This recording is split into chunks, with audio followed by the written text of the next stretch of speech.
Hi, this is H.B. Burlow, co-host of Tikiman of the Viking podcast. Just letting you know about my new book, The Day of Calamity, Volume 1 of the Wichita Chronicles, a new historical crime fiction series that takes place in Wichita starting in 1946. It's available currently on Amazon.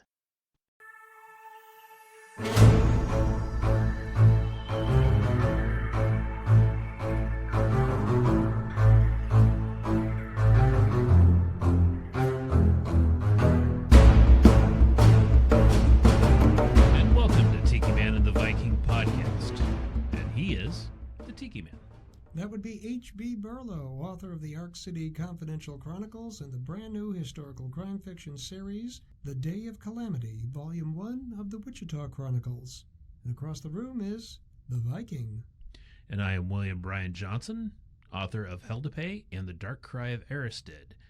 And we have a birth announcement, a book birth announcement. It is a birth announcement of sorts. Yeah, I mean, The Day of Calamity just got released on November 29th of this year. Congratulations. Thank you very much. I'm very thrilled about it. It's been a long time coming. It's been in the works since basically April of 2019 when I was finishing up the Ark City series, and I just felt the need to start a new series, and I can remember distinctly working it out in my mind and wanting to find and develop a main character that was closer to me.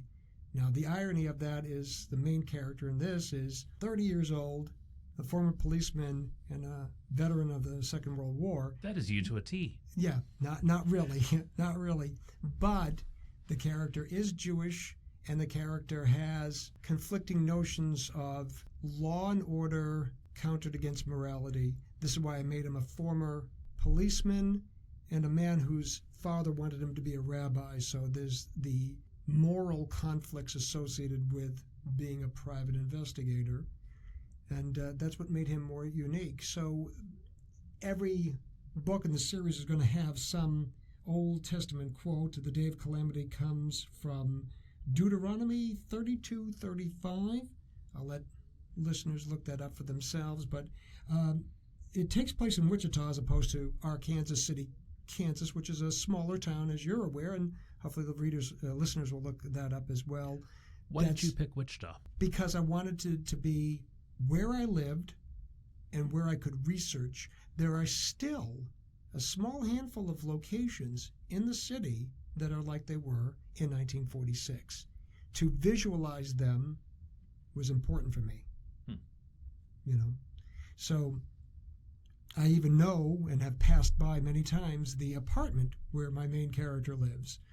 And so you've actually created, actual landmarks from Wichita that are in your book. Exactly. There was a lot of the library. Our library that we're in right now recording has an amazing photo collection online, wichitaphotos.org, I believe. And I would actually print out photos of streets or the front of the police station on William Street, and I would put it on a board in front of my desk that I could look at and visualize. Because don't forget, you can't just go onto Google and go onto Maps, go into Street View and see something of today when you're writing 1946. Right. So having that visualization was important. There's a lot in this book that is real in terms of characters. Policemen are referenced from that time period. So are you actually using real people? Yes, I am.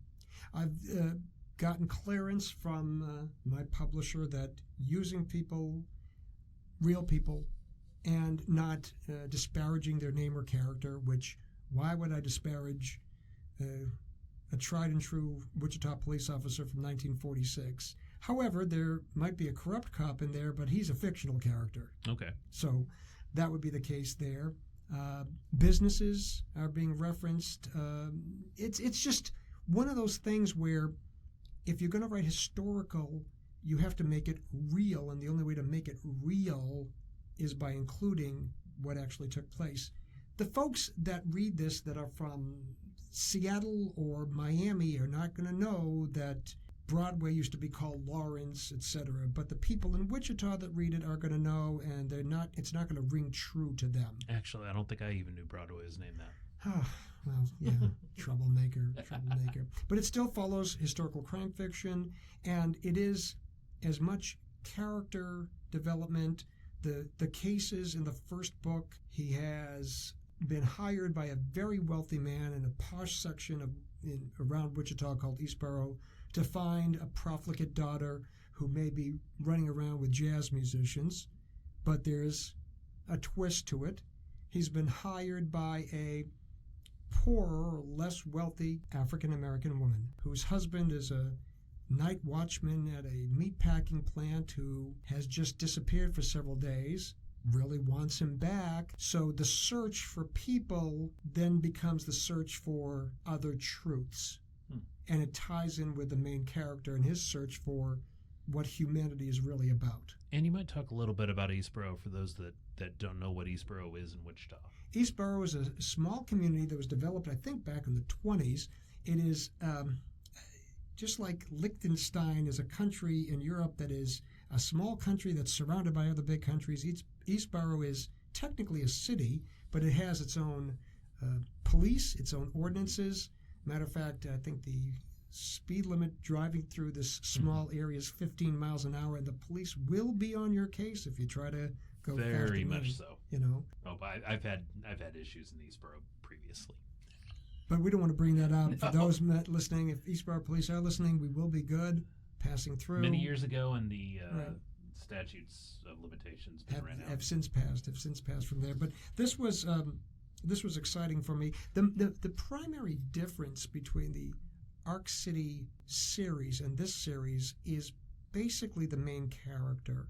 I had in the Ark City Confidential Chronicles, I had a facially scarred World War I veteran who wound up becoming a beat cop in this small Kansas town, and the notion of being facially scarred led to issues of identity, even within himself. And Ark City had the huge underground. Had the huge underground tunnels. It was a popular place that gangsters from Chicago would hang out in, or other areas, of course. We had a pretty good mafia tie in Kansas City, didn't we? Kansas City had the, I think the Pendergast gang, if a local politico named Thomas Pendergast ran that city. He was a guy that got Harry Truman elected congressman, senator, and probably helped guide him into the vice presidential position. But Truman was smart enough to break himself. all ties with him, as it were. But yeah, I mean, Kansas has its history. I mean, let me see, the car that Bonnie and Clyde died in was actually stolen from Topeka, Kansas. I didn't know that. Yes. And I think it's the bullet-riddled car is at some museum in Las Vegas. Where else would it be? But yeah, no, Kansas has its fair share of criminal activity. The Ark City piece, though, took place over a 20-year period. So the character was seen over a long period of time. Mm-hmm. This first book takes place roughly from early March to late April. So I'm condensing the time. I'm getting the action more condensed. The second book is taking place from basically late April to just after 4th of July. Mm-hmm. So we're writing it more as a compact thing and showing the development of this main character. Now, are the two worlds, I mean, they're in similar times, right? Yes. And what's interesting is I have made my worlds overlap. In the second book of the Ark City Confidential Chronicles, called Secrets of the Righteous, the main character from Ark City is called in to consult on a serial killer case in 1938. My main character in The Day of Calamity was a policeman at that time. Okay. And in the book makes reference to it. Okay, so you do have a little bit of cross. Well, one step further, knowing that I was going to write The Day of Calamity, I have my main character in Ark City in the last book, from Somewhere in a Dream, go up to Wichita to consult with Harold Bergman, the main character, in 1940, and I think it's 1951. So it's 5 years after Day of Calamity takes place. But okay. I have these worlds cross over. It's not world building like what you do with the fantasy, but it is creating two separate worlds that overlap. And you have cause and effect that's going to affect one another. Exactly. So there is something to be said for that. But by 1954, the end of the Arc City series, that main character had moved on. This series starts in 1946. It's going to take a long time and a lot more books to get me to 1954, but I'm up for the challenge. Do you have kind of a target of how many books you want to do in this? I don't. I have the second book that was 4 drafts have been written and edited before my wife and I found a house to move into. Another story that doesn't relate to writing, so I put that off. My publisher has a shutdown at the end of the year, so I'm not going to be able to present book 2 to them until after the first of the year. But I've started writing book 3, nice. And I have an idea for book 4. So at least there's 4 that I can count on. Uh-huh. And we'll see where it goes from there. But I do enjoy the character. I enjoy how he acts. There's a, I don't want to say a smarmy intellectualism to him, but he doesn't speak in Bogart or Cagney speak. He's just very well spoken. He's very well spoken because he's read a lot of things as a kid. I mean, hey, that's where I'm similar to the character. My folks had me read everything as a kid. We had books in every room of the house. Yeah, me too. You know, so that's one thing there. And I think also, again, finding a sense of conflict between, so I've never been a police officer. I've never fought in a war. I've never had anything more than the traditional upbringing of a young Jewish boy in the 70s.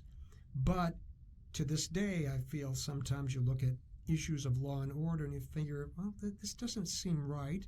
And then you look at certain aspects of religious behavior and say, well, that doesn't seem just right. Well, what is the truth? Mm-hmm. And I think myself at the age of 61 is looking for those answers, much as this young man who has just left the war at nearly the age of 30 is looking for those same answers. Do you have a message in this book? It's not really a message per se, other than keep looking. There's no definitive spiritual or intellectual resolution at the end of this book. It's a continuous journey. Now, it's done within the context of a hard-boiled crime fiction. Similar to the other one you wrote. Similar to the other one. But hopefully the story itself is captivating enough that will draw people in. And as we've had a discussion with other writers, including Radar DeBoard, you don't necessarily want to write with the message in there. The message, if there is one, will come out holistically. Okay. And I just wanted to create a character. I mean, this guy does not... Harold Bergman, by the way, Harold Bergman has the same initials as me, HB. But yeah, that's. And by the way, we share the same birthday, but about 46 years apart. But that's okay too. What you have here is he doesn't carry a gun. Okay. No, okay. He doesn't have an office. He works out of his apartment. He doesn't have that drawer with that cheap bottle of rye. He's not smoking cigarettes. He doesn't have a vixen come in and. No. Okay. He has a connection with an old high school gal that it starts in the first book as a little bit of a spark. They're reconnecting after all these years. You'll see where it goes in book 2.